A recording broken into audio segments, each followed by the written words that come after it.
요한복음 5장 19절로부터 29절까지 한 구절씩 같이 교독합니다. 그러므로 예수께서 그들에게 이르시되 내가 진실로 진실로 너희에게 이르노니 아들이 아버지께서 하시는 일을 보지 않고는 아무것도 스스로 할 수 없나니 아버지께서 행하시는 그것을 아들도 그와 같이 행하느니라.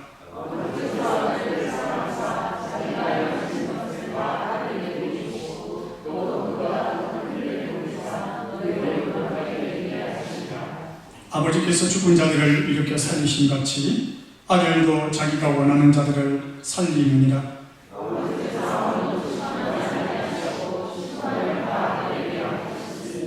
이는 모든 사람으로 아버지를 공경하는 것 같이 아들을 공경하게 하려 함이라. 아들을 공경하지 아니하는 자는 그를 보내신 아버지도 공경하지 아니하느니라.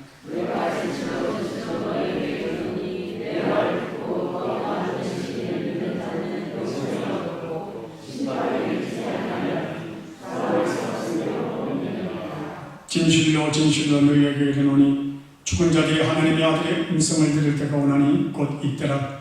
듣는 자는 살아나리라.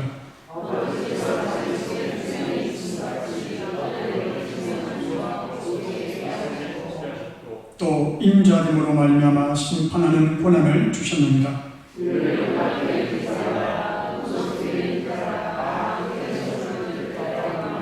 시작. 선한 일을 행하는 자는 생명의 부활로, 악한 일을 행한 자는 심판의 부활로 나오리라. 할렐루야. 이 아침에도 하나님의 은혜가 저와 여러분들을 위해 충만하게 임하기를 소망합니다. 아멘. 자, 오늘 말씀 제목 같이 한번 읽습니다. 시작. 처음도 예수, 끝도 예수, 오직 예수. 처음도 예수요, 끝도 예수요, 오직 예수 그리스도. 이 믿음 위에 교회가 든든히 서야 되고, 이 믿음 위에 저와 여러분들도 든든히 서야 될 줄로 믿습니다. 할렐루야. 예수 그리스도가 누구신가? 그분이 어떤 분이신가? 왜 우리가 예수 그리스도를 붙들어야 하는가? 오늘 말씀 잘 들으시고 신앙생활 하는데 능력이 될 수 있기를 소망합니다. 아멘. 자, 여러분, 우리보다 앞선 시기에 예수님을 먼저 믿었던 유럽은 눈부신 부흥을 경험했습니다. 모든 지역과 도시에서 거룩한 부흥의 불길이 일어났었고, 회개하고 변화되고 새로워지고 이전과는 다른 삶을 사는 은혜의 물결이 유럽을 뒤덮었죠. 그리고 많은 교회가 세워지고 많은 영혼들이 주님 앞에 돌아오는 엄청나고 아름다운 역사가 일어나기 시작했습니다. 유럽 여행을 갈 기회가 있으면 여러분들 한번 가보시면 곳곳마다 기독교적인 이런 세계관으로 많은 문학작품들과 건축물들과 도시와 그 다음 교회와 성당, 벽화, 말할 수 없는 것들이 다 기독교적인 세계관으로 다 이루어져 있음을 보게 됩니다. 그만큼 많은 영향을 받았다는 것이죠. 그런데 그렇게 교회가 아름답게 세워지고 사람들이 변화되고 회복되어져 가는 그때에 뜻밖의 독일에서 조금 다른 신학 사상이 일어나기 시작합니다. 슐라이 에르마흐라는 사람이 처음으로 깃발을 들었는데 그 신학 사상이 뭐냐면 자유주의 신학이 일어나기 시작했습니다. 독일에서부터 발행되기 시작한 이 자유주의 신학은 그 중심 사상이 뭐냐? 성경에서 초자연적인 역사를 다 제거해버리는 작업이었어요. 구약과 신약에서 하나님의 기적과 이적과 초자연적인 역사, 이 자연적인 역사를 뛰어넘어버리는, 그렇죠, 초자연적인 역사는 기적을 말하죠. 이적과 표적을 말합니다. 그런 것들을 다 제거하는 작업을 하기 시작합니다. 그리고 인간의 이성으로만 납득할 수 있고 이해될 수 있는 것들로만 우리가 다시 신학을 재구성하자.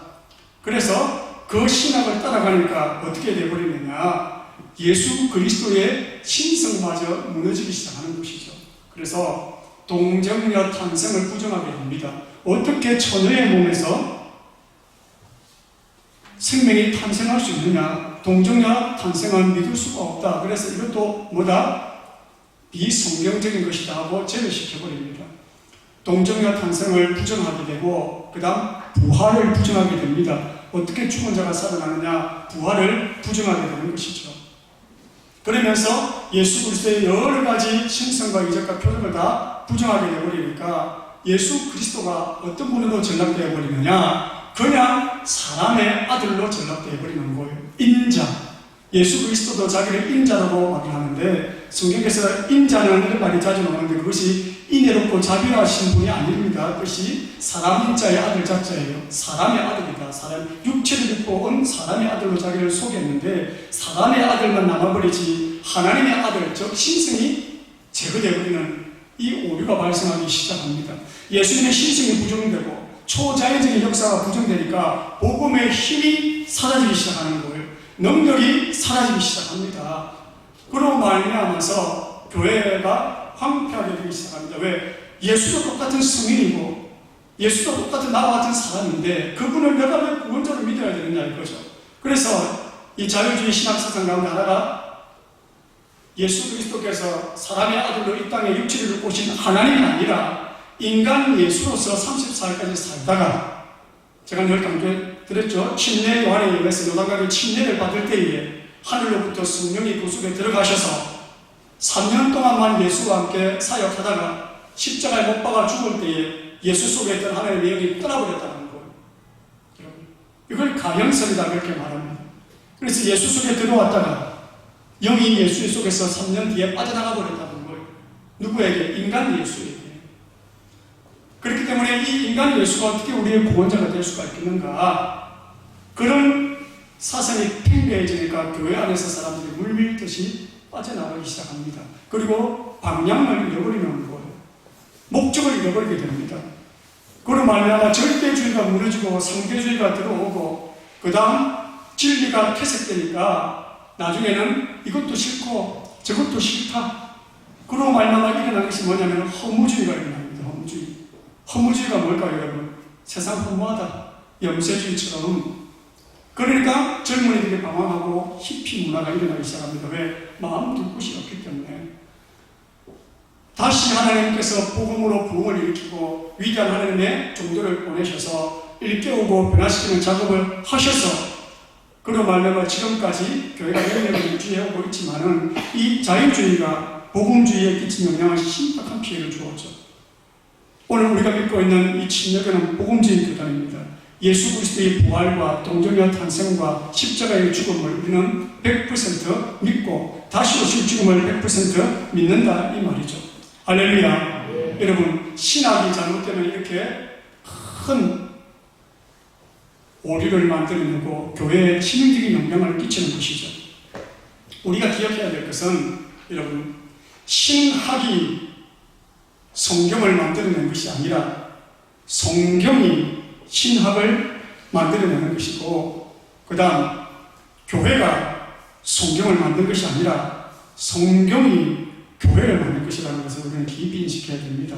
할렐루야. 그래서 말씀이 지시하는 대로 가야 되고 성경이 인도하는 대로 우리는 가야 되지 성경이 그렇다면 그런 것이고 아니라면 아닌 것입니다. 내 이성과 내 경험과 내 지식으로 이해하지 못한다 할지라도 하나님이 하셨다면 그것은 하나님이 하신 일이고 하나님이 이루신 일이다. 그러면 그것은 하나님이 이루신 일입니다. 할렐루야. 제가 늘 강조하지만은 인간의 이성과 인간의 지성과 인간의 지식으로 하나님을 규명하려고 하면 못합니다.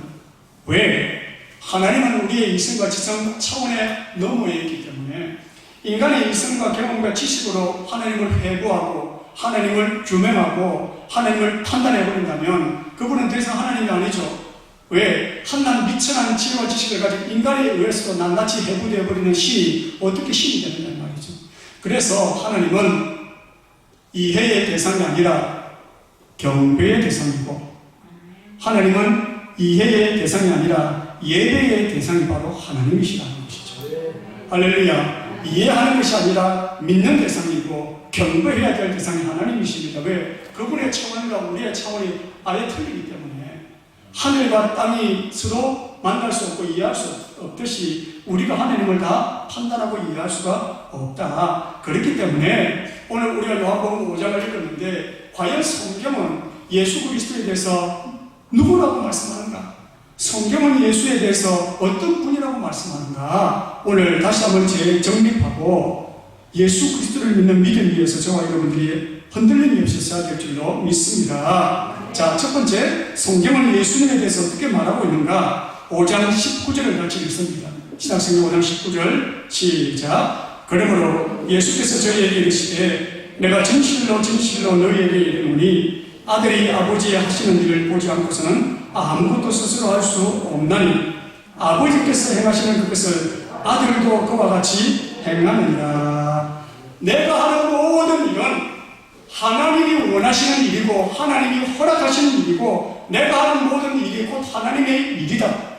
그러면서 주님이 덧붙여서 뭐라고 말하느냐면 아버지께서 행하는 그 모든 일을 아들도 똑같이 어떻게 하신다? 행하신다. 즉 아버지가 할 수 있는 모든 일을 아들도 다 할 수 있다. 이게 무엇을 의미합니까, 여러분? 하나님이 이루시는 일을 똑같이 할 수 있는 자는 누구밖에 없어요? 하나님밖에 할 수 없죠. 그러니까 예수 그리스도는 그 누구다? 하나님 자신이다. 하나님 자신이다. 이것은 예수 그리스도의 신성을 의미합니다, 여러분. 비록 육체를 입고 이 땅에 속죄제물로 오셨지만은 그분은 인간 예수일 뿐만 아니라 하나님의 영으로 충만한 하나님의 본체시다. 본체, 본래의 형상이시다 이 말이죠, 여러분.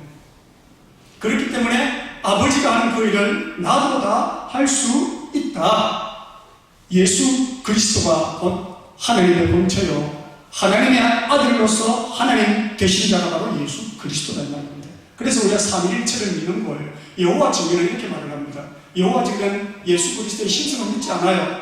4대 스님 중에 한 명이고 위대한 자다, 위대한 선지자다. 이슬람도 그렇게 말을 해요. 예수는 그냥 위대한 선지자 중에 한 명이다. 모세와 엘리야와 같은 선지자 중에 한 명이다. 이렇게 말을 해요. 유대교는 또 뭐예요? 더 나아가서 예수는 아예 신성 모독자다. 그는 참남한 말을 하고 자기 지압으로 죽은 자다. 이렇게 이야기를 해버립니다. 그러나 성경은 뭐라고 말해요? 예수는 하나님입니다. 예수는 구원자다. 예수는 이 땅에 온 메시아다. 그래서 여호와 증인은 예수가 하나님이라는 말이 어디 있느냐? 그래서 예수를 인정하잖아요. 그런데 성경은 예수에 대해서 뭐라고 말하느냐? 오늘 디도서 2장 13절을 보십시오. 잘 기억하시길 바랍니다. 디도서 2장 13절 시작. 복스러운 소망과 우리의 크신 하나님 구주 예수 그리스도의 영광이 나타나심을 기다리게 하셨으니 예수 그리스도를 뭐라고 소개합니까? 우리의 크신 하나님 구주 예수 그리스도. 예수 그리스도에 대해서 뭐라고 말을 하죠? 크신 하나님입니다. 직접적으로 저렇게 하나님이라고 선포를 해버립니다. 성경은. 예수가 하나님이라는 말이 어디 있냐? 성경에 있다 이 말이죠. 우리의 크신 하나님 구주 예수 그리스도. 이보다 더 확실한 대답이 어디 있습니까?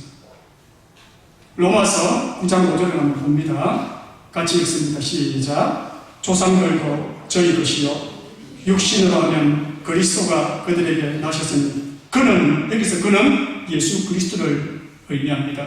그리스도도 그들에게 났는데 그분은 누구냐? 예수는 누구냐? 만물 위에 계셔서 세세의 찬양을 받으실 누구다? 하나님이다. 누가? 예수 그리스도다. 예수가 하나님이란 말이 왜 없냐는 말이죠, 성경에. 일찍 이사야 선지자는 뭐라고 말했습니까? 예수님 오시기 전 600년 전에 예수 그리스도에 대해서 예언을 하면서 예수 그리스도에 대해서 뭐라고 예언했느냐?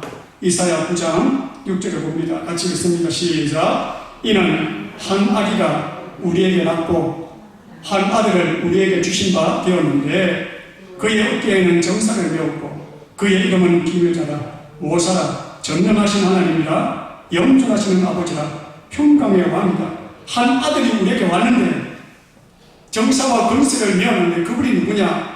모사다, 기묘자다, 영존하시는 아버지다, 평강의 왕이다. 할 수 있는 모든 종칭을 다 쓰고 있어요. 누구에게? 한 아이에게. 그분이 누구다? 예수 그리스도다. 그렇기 때문에 이것이 예수에 대해서 성경에 말하는 정체성이에요. 예수님이 누구라고요?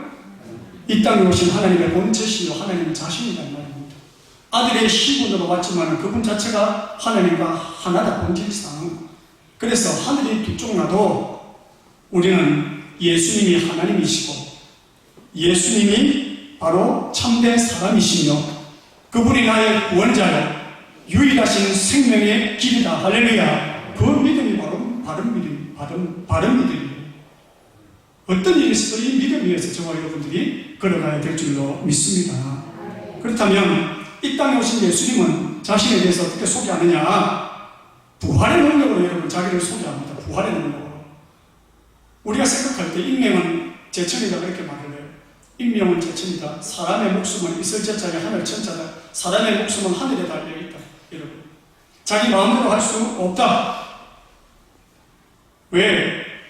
죽은 사람이 다시 살아올 수 없기 때문에 사람은 죽음 앞에서 그토록 안타까워하고 절망하고 가슴 아파하는 거예요. 왜? 가면 오지 못한다는 사실을 알기 때문에.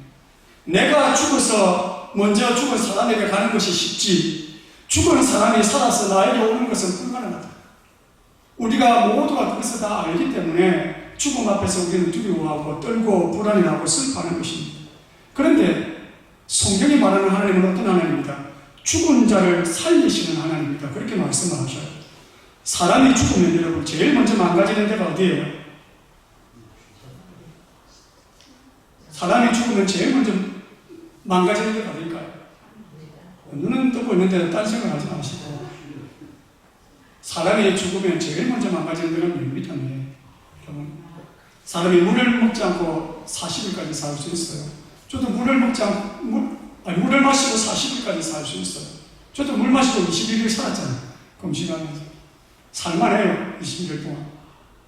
그런데 여러분, 물을 마시지 않고서는 3일을 넘기지 못합니다. 저도 물 마시지 않고 3일 금식 한번 해봤어요. 이걸 물도 안 마시고 하는 금식을 말하죠. 3일 하니까 물 안 마시고 21일 할 때는 힘들죠. 금식이 하루에도 힘들어요. 금식을 해야 되겠다. 그냥 금식을 할 수 있어, 사람이. 나 오늘 금식하면 그 순간부터 여러분 힘들어지시기 시작해. 이상해요. 그냥 굶는 걸, 앞에서 굶는 거는 그냥 넘어가 버려. 그런데 오늘 금식기도 해야지 하면서 작정으로 금식기도 하려고 하면 이상하게 힘들어. 영적 싸움이라서 그렇거든요. 금식은 하루도 힘들고 3일도 힘들고 일주일도 힘들고 다 힘들어요. 여러분, 고독해. 안 먹으면 얼마나 슬픈지 몰라요. 갑자기 떨어지는 낙엽도 막 슬퍼지고 막 밥을 안 먹었는데 모든 게 막 회색빛으로 보이기 시작하고, 3일 물을 안 마시고 기도를 하니까 힘들더라고요. 일주일 금식하는 것보다 더 힘들어요. 목소리가 안 올라가요. 다 말라가지고 혓바닥이 말라가지고 물을 안 마시니까. 물 안 마시고 여러분 3일을 버틸 수가 있지만 숨 안 쉬고 어때요? 5분 지나면 우리 다 시체되어 있어요. 5분 지나면 다 그냥. 사람이 일단 죽으면 어때요? 호흡이 딱 멈춰지면 내가 망가지기 시작합니다. 내가 급속하게. 그리고 살렸다 한다 할지라도 이 내가 일단 망가지면 어떻게 됩니까? 일생을 지체가 부자연스럽게 살기도 하고 휴유증 때문에 고생하는 거 우리가 다 알지 않습니까? 내가 완전히 무너져 내려버리고 망가졌을 때 어떻게 사람까지 살아날 수가 없겠습니까? 그런데 성경은 사람을 살리는 역사가 많이 일어납니다. 엘리사도 사렙다 가부의 아들을 살려냅니다. 열왕기상 17장에 보면 사렙다 가부의 아들이 죽었을 때 엘리야가 그를 살려내주는 장면이 나와요. 그 다음 열왕기하 4장에 보면 엘리야의 제자 엘리사가 수넴 여인의 아들을 또한 살려냅니다. 구약에도 살려내는 역사가 일어나기 시작하죠. 엘리사의 뼈가 토굴 속에 있을 때에 시체를 던지니까 시체가 살아나는 역사도 일어납니다. 신약이라고 어때요? 우리 주님은 더 나아가서 여러분 나인성 아부의 아들을 살려내죠. 그 다음 달리 다굼 기억나시죠? 네? 죽었던 소녀를 살려내신 주님의 기사가 나오지 않습니까? 죽은 지 나흘 내에서 냄새나던 나사로를 살려내는 역사가 나오지 않습니까? 어떻게 사람을 다시 살려낼 수가 있는가? 여러분, 하나님이기 때문에 가능한 일입니다. 할렐루야. 하나님께서 말씀으로 천지를 창조하셨어요. 흙에서 흙을 빚고 생기를 불어넣어서 우리를 만드셨어요. 물에서 유를 만드신 하나님이 이미 있는 사람을 다시 살리는 것은 얼마나 더 쉬운 일인가? 쉬운 일이겠는가? 하나님 앞에서 진흙으로 사람을 만드신 하나님이, 여러분, 진흙으로 생기를 불어넣어서 인간을 만드신 하나님이 이미 있는 사람을 다시 살려내는 것은 얼마나 쉬운 일인가? 그분이 창조자이기 때문에 가능하다. 할렐루야. 자, 이사야 26장 19절 같이 읽습니다. 이사야 26장 19절 시작. 주의 죽은 자들은 살아나고 우리의 시체는 어떠한다? 일어난다. 이게 소망이에요. 우리의 시체는 일어날 것이다. 티끌에 거하는 자들아, 티끌에 거한다는 말은 썩어서 다 분해되어서 없어진 존재라는 거죠. 뼈밖에 안 남았다. 지금. 티끌에 거하는 자들아, 너희는 어떻게 하라? 깨어나라. 주의 이슬은 빛난 이슬이니 딸이 죽은 자를 내어놓을 것이다. 못 막는다. 하나님의 능력을, 살려내는 하나님의 능력을 막지를 못한다. 그래서 무덤 속에 있던 자들이 살아난다고 성경은 말하고 있지 않습니까? 이게 바로 부활의 능력입니다. 할렐루야. 그래서 기독교는 부활의 종교다. 빈 무덤의 종교다 말입니다. 기독교의 예수 그리스도가 빈 무덤을 가지고 있기 때문에 우리는 예수를 믿고 따라가는 거예요. 왜? 자기 자신조차 죽은 자기를 살려내지 못하는 자가 어떻게 타인을 살려내겠느냐 말이죠. 그래서 공자도, 소크라테스도, 습관론도 훌륭한 사람들이에요. 인간의 범주를 뛰어넘은 사람들이죠. 어떻게 보면. 그러나 구원자는 될 수 없어요. 왜? 자기 자신을 살려내지 못하는 자는 타인도 살려낼 수가 없다. 예수는 죽음에서 부활하셨고 승천하셨고 오늘도 우리와 함께 존재하고 계시고 임마누엘하고 계신다. 그는 불변하시는 하나님이시다. 할렐루야. 그렇기 때문에 그분은 우리가 믿을 만한 분이요, 내 영혼을 맡길 만한 분이요, 내가 믿고 따라갈 수 있는 구원자가 되시다는 것입니다. 할렐루야. 죽음을 이기는 종교, 여러분, 죽음을 이기는 길, 바로 생명의 종교가 기독교다. 그 예수님이 뭐라고 말하느냐? 나도 죽은 자를 살려낸다. 그렇게 말합니다. 왜? 예수가 하나님의 본체라고 제가 말씀드렸죠. 한 분이기 때문에 예수님 스스로 말합니다. 나도 죽은 자 살려내. 어디에 기록되어 있을까요? 오늘 우리가 읽은 성경에 기록되어 있죠. 봅시다. 요한복음 5장 20절부터 21절. 방금 읽었는데도 없어, 머릿속에. 그래서 성경 봅니다. 다시 있습니다. 시작. 아버지께서 아들을 사랑하사 자기의 행하시는 것을 다 아들에게 보이시고 또 그보다 더 큰 일을 보이사 너희로 기이 여기게 하시리라. 그 다음, 아버지께서 죽은 자들을 일으켜 살리신 것 같이 아들도 자기가 원하는 자들을 뭐 하신다? 살린다. 하나님이 죽은 자를 살리듯이 나도 죽은 자를 뭐 한다? 살려낸다는 거예요. 죽은 자를 살려서 불러내는 것이 하나님의 능력이고 전능자의 능력인데 그 능력이 누구 속에 있다? 예수 그리스도에 있다는 거예요. 왜? 그분 자체가 부활이기 때문에. 그래서 죽은 나사로를 살려내고 나인성 과부의 아들을 살려내고 여러분 죽은 소녀를 살려내는 역사가 성경에 일어나는 것입니다. 자, 성경 요한복음 6장 38절로 39절 한번 보십시다. 요한복음 6장 38절부터 39절 시작. 내가 하늘에서 내려온 것은 내 뜻을 행하려 함이 아니요 나를 보내신 이의 뜻을 행하려 함이라. 나를 보내신 이의 뜻은 내게 주신 자 중에 내가 하나도 잃어버리지 아니하고 마지막 날에 다시 뭐한다? 살린다. 마지막 날에 다 살린다. 그래서 우리가 오늘 읽은 본문의 마지막 부분에 보면 악을 행하는 자는 심판의 부활로 나오고 선을 행하는 자는 생명의 부활로 나온다. 이 세상에 죽은 자들은 여러분, 이 세상에 살아있는 자들 중에서 이 세상에 살고 있는 자들과 죽은 자들은 다 부활하게 됩니다. 예수 믿는 자만 부활하는 게 아니에요. 이 땅에 태어난 인간의 순병은 어떻게 보면 인간으로 태어나는 것은 무서운 일입니다. 인간으로 태어나는 것 자체가 무서운 일이에요. 어떻게 보면. 왜? 죽지 않은 존재이기 때문에. 사람은 죽지 않은 존재입니다. 여러분. 육체는 죽는다 할지라도 썩는다 할지라도 주님이 불어넣어 주신 그 영혼은 불멸합니다. 불멸. 없어지지 않아요. 영원합니다. 그래서 태양이 없어지는 것도 우리는 보게 될 것이고 이 우주가 없어지는 것도 우리는 보게 될 거예요. 왜? 존재하는 모든 것이 다 소멸된다 할지라도 영혼은 불멸하기 때문에. 그런데 그 영혼이 불멸 어디서 불멸하느냐? 믿는 자는 생명이 있는 천국에서 불멸하는 것이고, 예수 믿지 않는 자들은 어디서? 지옥에서 불멸하는 거예요. 하나님께서 다 불러냅니다. 죽음 앞에서 다 불러내서 너는 생명으로, 너는 어때요? 심판으로 다 부활시켜버리는 거예요. 그래서 전인적인 존재로 천국과 지옥을 보내버립니다. 영혼만 지옥 가고 영혼만 천국 가는 게 아니에요. 여러분, 제가 늘 강조하지만 사람은 영혼과 육체가 결합되어 있을 때 사람이라고 해요. 이 살아있는 존재입니다. 지금 여러분들이 사람이라고 해요. 사람.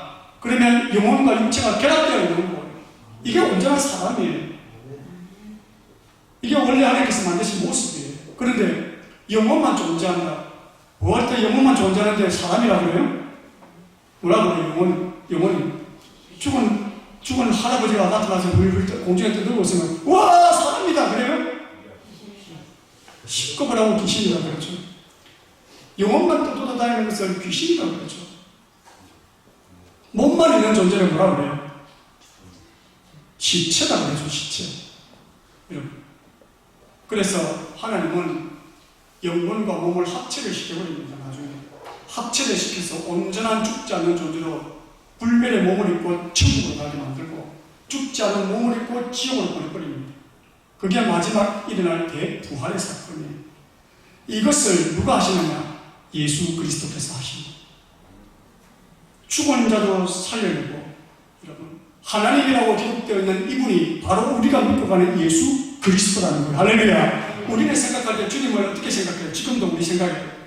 교회 와서 갑자기 주님 앞에 기도할 때 하면서 기도할 때 어때요? 십자가를 지고 골고다를 오르시며 목을 이 입에 너무나 갈증이 일어나서 고통스러워하는 그 처연하고 연약한 예수의 모습을 생각할 때가 많아요. 초림의 예수는 그런 모습으로 오셨지만 지금 예수 그리스도는 어떤 분인가? 하나님의 영광으로 보좌 위에 앉아 계시고 다시 이 세상을 심판하러 오실 심판주가 되시는 분이 바로 예수 그리스도입니다. 어떻게 그분이 한낱 인간과 동일할 수 있느냐?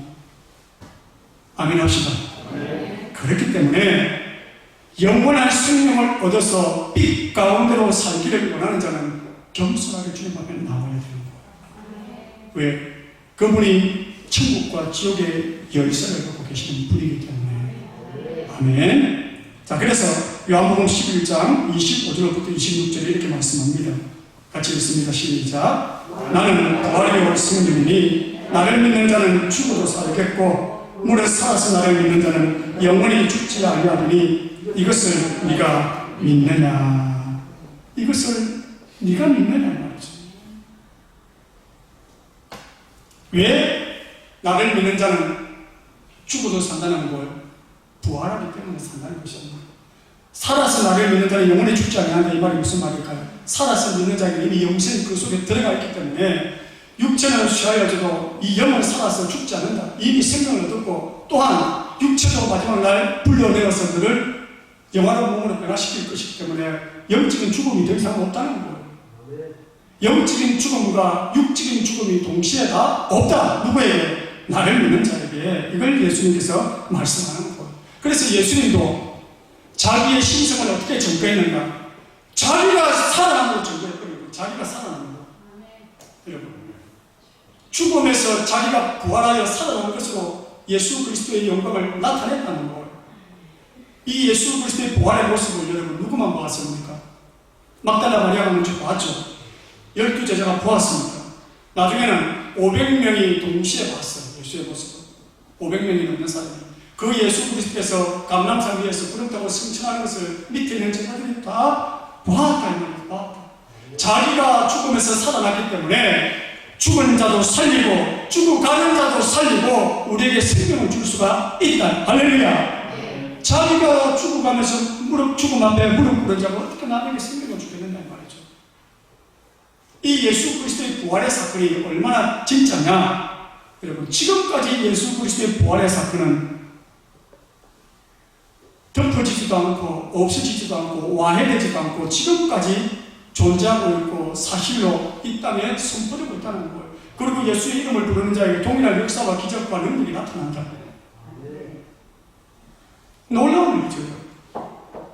한결같이 주님을 믿고 살아가는 자들이 이렇게 말을 합니다. 내가 예수를 인격적으로 만났다는 거. 그분의 음성을 들었고 그분을 보았고 그분의 사랑을 내가 느낀다. 그분의 만지심을 내가 경험한다. 삶 속에서 기가 막히는 놀라운 역사, 기도한 대로 이루어지는 위대한 역사가 일어난다. 그가 죽었다면 어떻게 이런 역사가 나타나겠느냐 말이죠. 할렐루야. 1972년 여러분 드라마 보십시오. 1972년 워터게이트 사건이 터졌습니다. 아는 자도 있고 모르는 자도 있을 것입니다. 닉슨 대통령이 연루돼가지고 대통령에서 쫓겨나는 역사가 일어났죠. 미국에서. 왜 이런 일이 일어나느냐. 닉슨 대통령이 재선을 하려고 했는데 민주당에서 후보가 나왔을 때 좀 불안한 거예요. 그 밑에 참모가 한 명 있었는데 계략을 꾸미기 시작합니다. 그래서 워터게이트 호텔 그 민주당 본부가 있었는데 작은 본부가 있었는데 거기에다가 도청장치를 설치를 하는 거예요. 도청장치. 그들이 무슨 전략을 세우고 어떤 계획을 세우는지 도청장치를 설치를 하는 것입니다. 거기에 국가요원이 동원이 된 거예요. 5명의 사람이 들어가서 도청장치를 설치하려고 하다가 발각에 대해서 잡히는 거예요. 들통이 나게 됩니다. 처음에는 아무런 사건이 아닌 줄 알고 허지부작에 넘어가고 투표가 이루어지고 선거가 치러졌어요. 닉슨 대통령이 압도적으로 당선이 되었습니다. 그런데 문제가 생기기 시작합니다. 여러분. 자꾸만 기자가 그 사건을 파헤치고 들어가면서 그 다음 요원 중에 한 명이 판사에게 제보를 해버리는 거예요. 내부 고발할자가 생기기 시작합니다. 그로 말미암아 점점 저 사태가 흘러가기 시작해요. 그 밑에 닉슨 대통령 밑에 있던 백악관 비상재난팀 가운데 한 명이 최고의 법률가입니다. 그리고 최고의 스카들이에요. 그 스카들과 당대 최고의 전문가들이 이 위기를 어떻게 돌파할 것인가 시나리오를 짜기 시작합니다. 그리고 거기에 가담했던 요원들에게 재판에서 입만 다물고 있으면 대통령이 반드시 사면시켜 줄 것이고 너희들의 인생을 책임져 주겠다. 그러면서 자기들이 할 수 있는 최고의 스카들이 최고의 시나리오를 짜기 시작하는 알리바이를 만드는 거죠. 쉽게 말해서.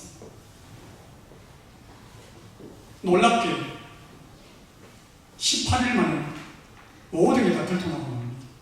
거기에 대통령이 연루되어 있었고 그리고 백악관 참모 중에 한 명이 재판장에 나와서 정언을 해버리는 거예요. 백악관에는 대통령을 비롯해서 모든 참모들이 대화를 하는 그 대화 기록이 저장이 되고 기록이 되어 있고 녹음이 되어서 기록되어 있는 장소가 있다.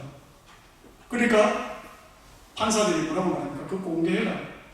닉슨 대통령이 끝까지 막습니다. 대통령이 그날을 못 주다. 그러니까 연방대법원에서 판결을 내버립니다. 이 연방대법원의 대부분의 사람이 닉슨 대통령이 세운 사람들이거든요.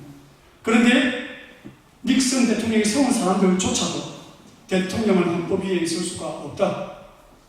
대통령이 헌법 위에 있을 수가 없고 자기를 보호하기 위해서 불합리한 증거를 제출하지 않을 의무도 없다. 제출해라 이렇게 해버리는 거예요. 그 제출하는 음성을 들어보니까 자기들이 꾸민 모든 이야기들이 다 들어있는 거예요.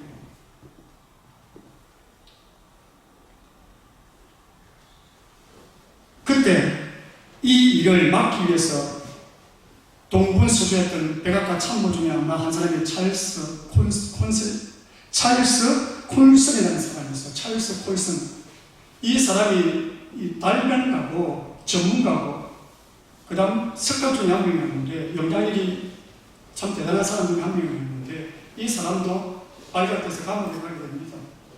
그리고 감옥 가고 난 다음에 감옥에서 자기들이 자기의 잘못을 깨닫고 깊이 뉘우치고 생각하면서 결론을 내립니다. 자기 깨달음을 가지고. 우리 같은 최고의 두뇌를 가진 전문가들과 스카들이 법률 전문가들이 최고의 시나리오를 짜고 그리고 최고의 알리바이를 만들어냈는데도 이것이 들통이라고 발각이 되는 겁니다. 여기에 비추어 볼 때 예수 그리스도의 부활이라는 사건은 그 당시의 어부들과 서민들, 약자들, 빈민층들이 만들어낸 이야기거든요. 쉽게 말하면. 만약에 이것이 거짓을 있는 것처럼 꾸며낸 사실이라면 배우지도 못하고 똑똑하지도 못한 서민들이 만들어낸 이 사건이 왜 오늘날까지 뒤집어지지 않고 깨어지지 않고 오늘까지 유지가 될 겁니까? 결론이 뭘까요? 사실이기 때문입니다. 우리가 한 것은 거짓이었기 때문에 드러났고 그래서 거짓은 반드시 드러나게 되는 것이고 진실은 반드시 밝혀진다는 말이 있지 않습니까? 할렐루야. 그 다음 그때 닉슨 밑에서 그런 작업을 한 사람들은 누구의 영광을 위해서는가? 자기들의 영광을 위해서 꾸며낸 것이라는 거예요. 자기 자리, 자기 기득권, 자기 세력을 위해서 그런 것들을 꾸며냈는데 그럼에도 불구하고 뭐예요? 자기를 위해서 그렇게 시나리오를 짰는데도 밝혀져 버리는 거예요. 그런데 예수의 부활을 전가하는 자들은 누구의 영광을 위하여서? 자기 영광? 아니죠. 누구 영광? 예수 그리스도의 영광을 위하여서. 스님들과 배우지 못한 자들이 예수의 부활을 전가한다는 거예요.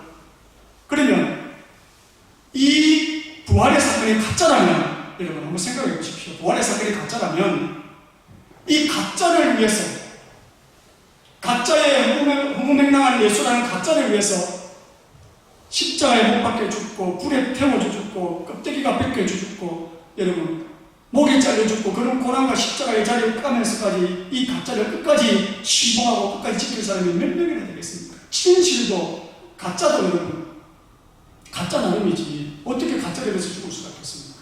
그런데 그들은 어땠어요? 예수를 위하여 십자가에 못 박혀 죽기도 하고 목에 잘려 죽기도 하고 껍질이 벗겨져 죽기도 하고 불에 태워져 죽기도 하고 사자의 밥이 되기도 하고. 왜 그렇게 했을까요? 내가 예수를 만났기 때문에, 내가 예수를 보았기 때문에. 할렐루야. 예수를 진짜 부활하신 예수를 보았기 때문에 그 믿음으로 예수를 전가하다가 죽어간 것 아니냐 이 말이죠. 누가 이 부활을 여러분 없다고 함부로 말할 수가 있겠습니까? 이 부활로서 자기의 신성을 전가하신 분이 바로 예수 그리스도다. 할렐루야. 그래서 여러분 실컷 믿었는데도 믿고 지옥 갈 무상을 따르겠는가? 유일하신 구원자이신 예수 그리스도를 믿고 참된 생명의 길로 나아가겠는가? 여기에 통찰력이 있어야 되고 분별력이 있어야 될 줄로 믿습니다.